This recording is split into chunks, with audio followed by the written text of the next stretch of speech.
Hello po at tayo po'y magluluto na naman ng ginataang manok. Ayan po yung ating karneng manok.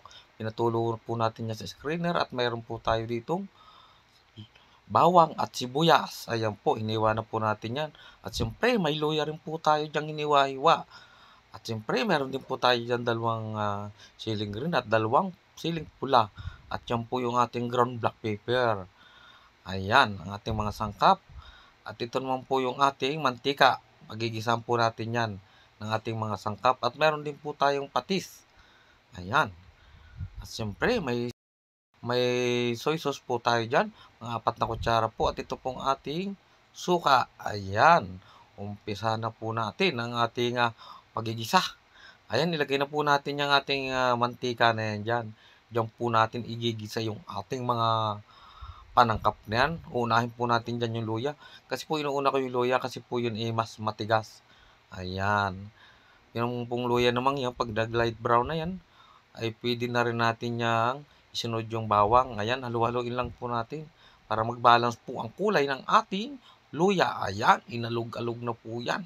Talaga po itong ating ginataang manok na ito ay talaga pong napakasarap po niyan. Pwede po yang pulutan at pang-ulam sa kanin. Ayan, yan naman po ating pang-ulam. Ayan, inilagay na po natin yung bawang natin dyan. At mamaya-maya po, ilang saglit lang po ay susunod na natin yung ating sibuyas. Ayan na, kinalo-halo na po yan. Talaga po namang yung ating sandok dyan ay kahoy ang ginamit natin para yung pong ating lutuan ay hindi naman po magasgas. Ayan na. At pag yan pong bawang nila ay nag-light brown na, pwede na po nating isunod yung ating sibuyas. Yung bawang po hindi naman po pwede natin yung pa-brownin, papait yan. Ayan, ilagay na po natin yung sibuyas na yan. Kot-kotin natin yan. Sayang po yung matitira dyan. Ayan, shout out po sa inyong lahat. At ito na naman po si Kuya Nelson, nagluluto na naman ng isang masarap na ginataang manok. Ayan. Halo-haluin lang po natin dyan. At sa ilang sandali po, ilalagay na po natin dyan yung ating chicken na pinatulo. Nugasan na po natin ng ayos yan. Yung ating manok, pinatulo po natin yan sa screen. Ayan, para sa ganun po yung mga dugo-dugo ay matanggal. Ayan na, kinutkot na. Halu-haluin lang po natin yan hanggang sa yung ating sibuyas ay malanta. Ayan, at ilagay na po natin yung ating manok na yan. Ayan, kita nyo po napakarami pong tumulong dugo. Pero yung po hinugasan na po natin ng ayos yan. Ayan, ilagay po natin yan. Halu-haluin po natin yan hanggang sa mag-balance po ang kulay.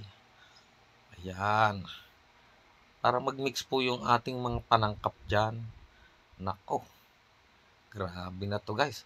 Pag yung pare-pares na nag-light brown po yung ating manok na yun, edi pwede na po natin yung lagyan ng iba pa nating seasoning. Ayan, haluin po natin.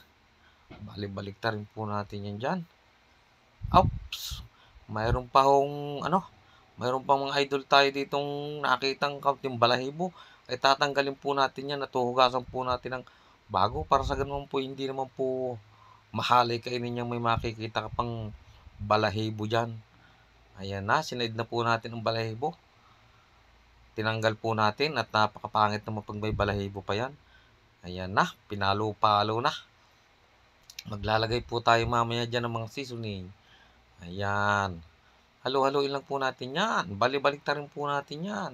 At pag yan po ay nagparehas ang kulay, ay pwede nating lagyan ng pamintang durog yan. Ayan, naglagay na po tayo ng ground black pepper dyan.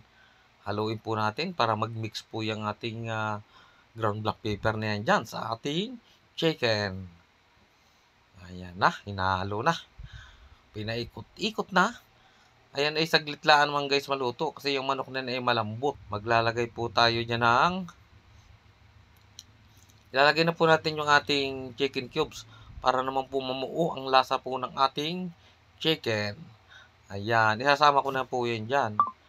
Talagang napakatagal magbalat Talagang ayan na, inilagay na. At haluin po natin yan para rin po agad ay matunaw. Ayan. Okay.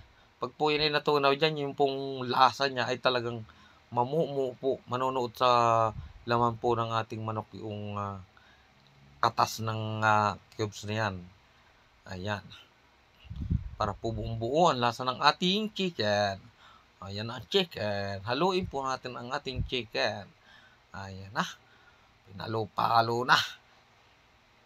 Ayan. Para ibaliktad po natin yung isang yung para medyo mapula-pula pa eh. Ayan. Dapat ay medyo light brown na sila pare-parehas. Okay. Ayan na. Pinalo na. At yan ay maglalagay po tayo ng soy sauce. Ayan po ang lagay na natin para pang gumanda ang kulay ng ating adobo sa gata. Ayan, naglalagay po ako ng toyo dyan. Kaunti lang, 4 na kutsara lang po yung inilagay natin dyan at halo-haloin po natin yan hanggang sa tuluyang mag-balance po yung kulay ng ating manok. Ayan na. Haluin lang po natin hanggang sa ilalim. Balibaliktarin po natin yan.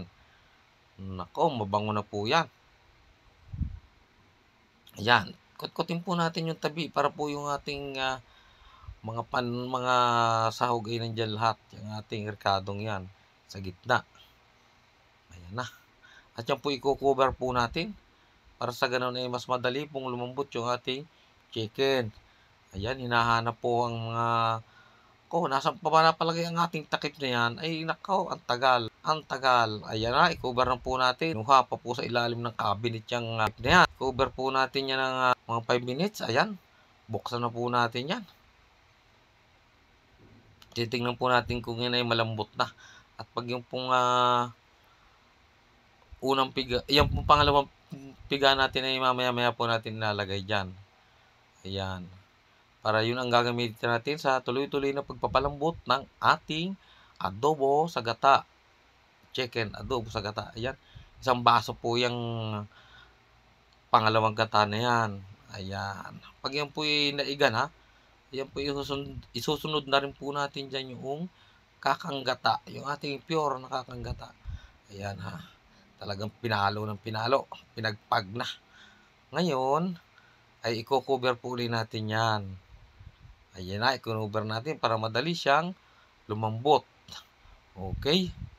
At buksan na po natin uli yan. Titingnan natin kung siya malambot na. Ayan na, kuluan na.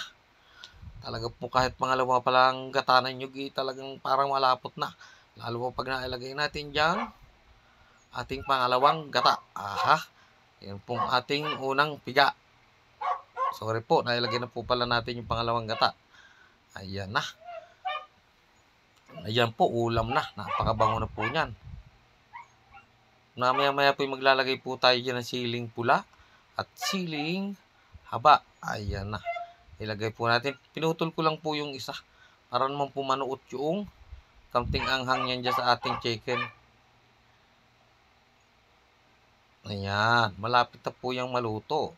At ang susunod natin ay yung ating kakanggata dyan na tinatawag. At yan ititikman po natin kung ano pong idadagdag natin dyan. Palagay ko po ayos na yan. At maglalagay pa rin po tayo dyan ng suka. Naglalagay po ako ng suka ay pag yung yung malapit na pong maluto yung ating nilulutong karne. Para po sa ganun matagal po siyang hindi agad siya tumigas. Kasi pag may suka po agad na inilagay tayo ay parang matagal siya lumambot. Ayan, naglagay na po tayo ng patis. Yung pong ating patis na isinali na po doon sa ating lagayan. Kaya yan po nasabuti na. At magtataka kayo, ba't nasabuti na yung ating patis? Isinaling ko na po yan doon sa ating lagayan. Ayan na. Talaga naman pong pag na-absorb yung sabaw na yan, ay pwede nating ilagay dyan mamaya-maya yung ating kakanggata. Ayan. Kuluan na. At i-cover po natin yan. Cover po natin 3 minuto yan. Ayan. Talagang malambot na yan. Okay, buksan natin po yan.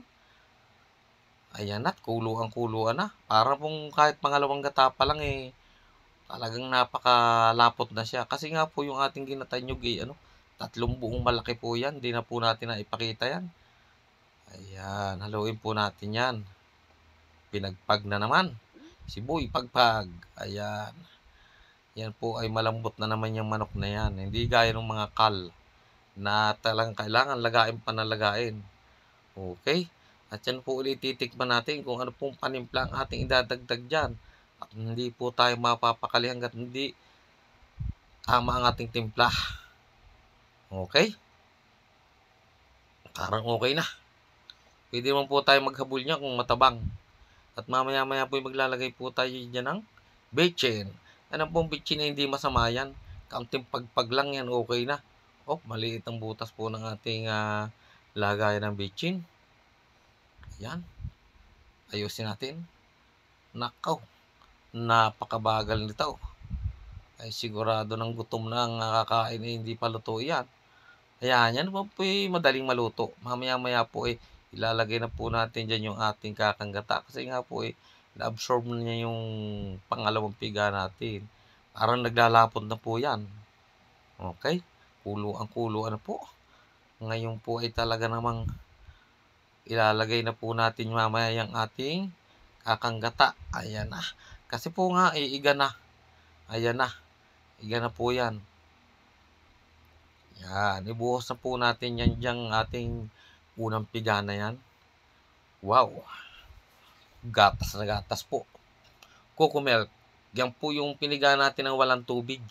Hindi na po tayo nagtutubig sa pagkata ng niyog na yan. Mamaya po natin haluin yan pag yan po ay medyo sumusulak na. Kasi raw nga po pag yan po hinalo natin para pong lumilinaw. Hindi na po siya masyadong malapot. Ayan. Pero pag nakumulo na po yan, pwede na po natin yang haluin. Ayan. Malapit nang maluto ang ating adobong chicken. Adobo sa gata. Talaga pong subukan nyo po yung pag-adobo. Ayan. Ayan, absorb na po. At yan po ay luto na ang atin pong adobo sa gata. Ayan. Ating chicken, adobo sa gata. At i-ready na po natin ang ating kanin. At talagang yan ay dalihan na. Okay po. At yan po ay luto na ang ating ginataang manok.